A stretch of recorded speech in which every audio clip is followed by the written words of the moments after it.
For bloody brilliant games, I'm Sam. These are the week's headlines. We begin with news that 2017's Horizon Zero Dawn reportedly has a remake or remaster in the works alongside a new Horizon multiplayer game. This news comes by the way of US outlet MP First, which reports that its sources tell the publication that this remake remaster will feature an improved lighting system, overhauled textures, better animations and character models more in line with those of Horizon Forbidden West, Zero Dawn's sequel that released back in February. However, MP First notes that its sources didn't say whether this was a built from the ground up remake or remaster. According to MP First, one of the project's big focuses is bringing Forbidden West's accessibility features over to Zero Dawn, something Sony did with The Last of Us Part 2 and Part 1. As far as gameplay changes go, the publication says its sources say those will be mostly quality of life improvements. It also says it's unclear if this remake remaster will be to the scale of The Last of Us Part 1 or something lesser. MP First say it has other sources that say a PlayStation team, presumably Guerrilla Games, is developing an online multiplayer game set in the world of Horizon for PlayStation 5 and PC. MP First has two sources that were able to verify this project, and a third that went a step further, citing that the game may feature a form of co-op. However, the publication notes that it's been unable to verify that or whether the game's online functionality would include co-op or PvP.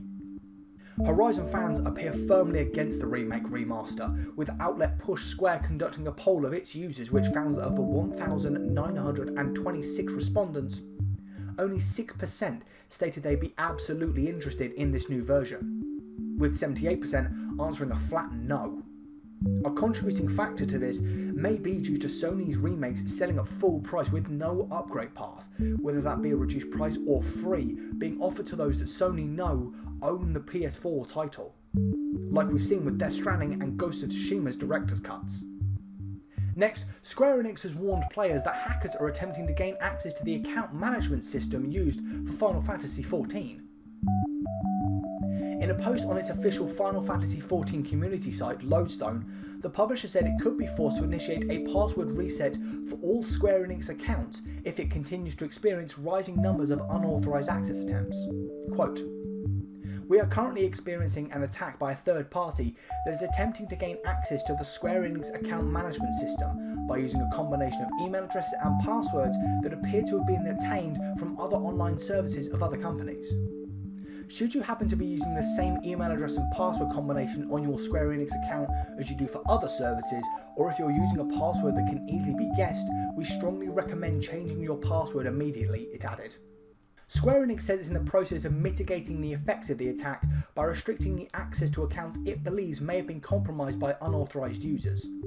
Players whose Square Enix account login has been restricted by the company will receive an email to their registered address explaining how to reset their password. A few bits of smaller news now. Tequila Works, the studio behind Stadia launch exclusive Glyt, has confirmed its plans to make the horror adventure title multi-platform in 2023. Following the news last week of Stadia's 18th of January 2023 shutdown date, there were fears the title which had been exclusive to the service may be lost. But Tequila Works stated on his Twitter account on Tuesday that this wouldn't be the case. Though the studio didn't give a definitive date, it did say more would be revealed in the coming months. Persona 3 Portable and Persona 4 Golden will release on Xbox consoles and Game Pass, PS4 and Switch on the 19th of January 2023, Atlus announced this week. It was officially announced in June that this series will release first on Xbox and Switch, with Persona 5 Royal on the 21st of October. Sega has announced that Company of Heroes 3 has been delayed until 2023. The third instalment in the popular real-time strategy series was due to release on the 17th of November, but has now been held back for a further 3 months. The game will now release on the 23rd of February 2023, giving developer Relic Entertainment more time to refine the experience before release. CD Projekt Red has pulled back the curtain on its development pipeline, unveiling a new Cyberpunk game, multiple new Witcher games, and a brand new IP.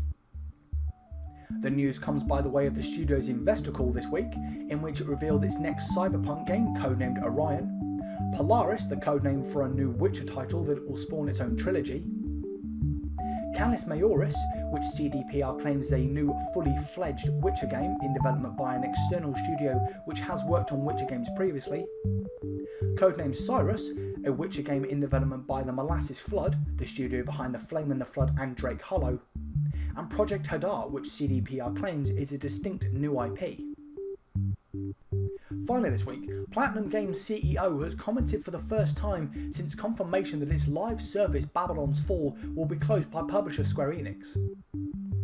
Online brawler Babylon's Fall was widely panned by critics when it launched in March and has struggled to attract a player base. Last month, Square Enix confirmed the game will officially end service in February 2023, less than a year after its initial release.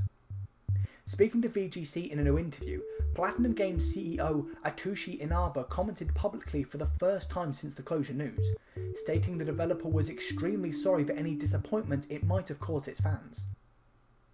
Inaba claimed that restrictions around the publishing arrangement prevented him from commenting in detail on Babylon's Fall. However, he claimed Platinum had learned from the experience and insisted it hadn't altered the Bayonetta studio's plans to make more live service games in the future. You can read the full VGC interview at the link down below. Before we go, a quick roundup of the notable releases from the past week. On the 4th, Dakar Desert Rally released on PC, PS4, PS5, Xbox One and Xbox Series. At the time of talking, only the PS5, Xbox Series and PC ports have been reviewed. The PS5 version from 4 outlets averaged 68%. The PC release from 3 publications averaged 64%, while the Xbox Series outing from 3 reviews averaged 72%. Also released on the 4th was Alfred Hitchcock Vertigo on all major platforms. The PC version from 11 reviews averaged 61%, while from 5 outlets the PS5 port averaged 65%. The 6th saw the release of Nier Automata The End of Your Horror Edition for Switch, with 20 publications scoring the port an average 88%. And on the 7th, No Man's Sky arrived on the Nintendo Switch alongside a new Waypoint update for the game. At the time of talking, no reviews have been published for Hello Games' Space Adventure's arrival on Nintendo's console. With all that said, we've reached the end of this week's episode. Be sure to leave your thoughts on any of the stories we've talked about today in the comments down below. While you're down there, let me know what games you've been playing this week. If you enjoyed this, please be sure to leave a like and a subscribe, it really helps out the channel. And if you're interested in updates on our content, be sure to follow us on Twitter at BloodyBrillGames. I'm Sam, thank you for watching Bloody Brilliant Games, I'll see you next week, goodbye.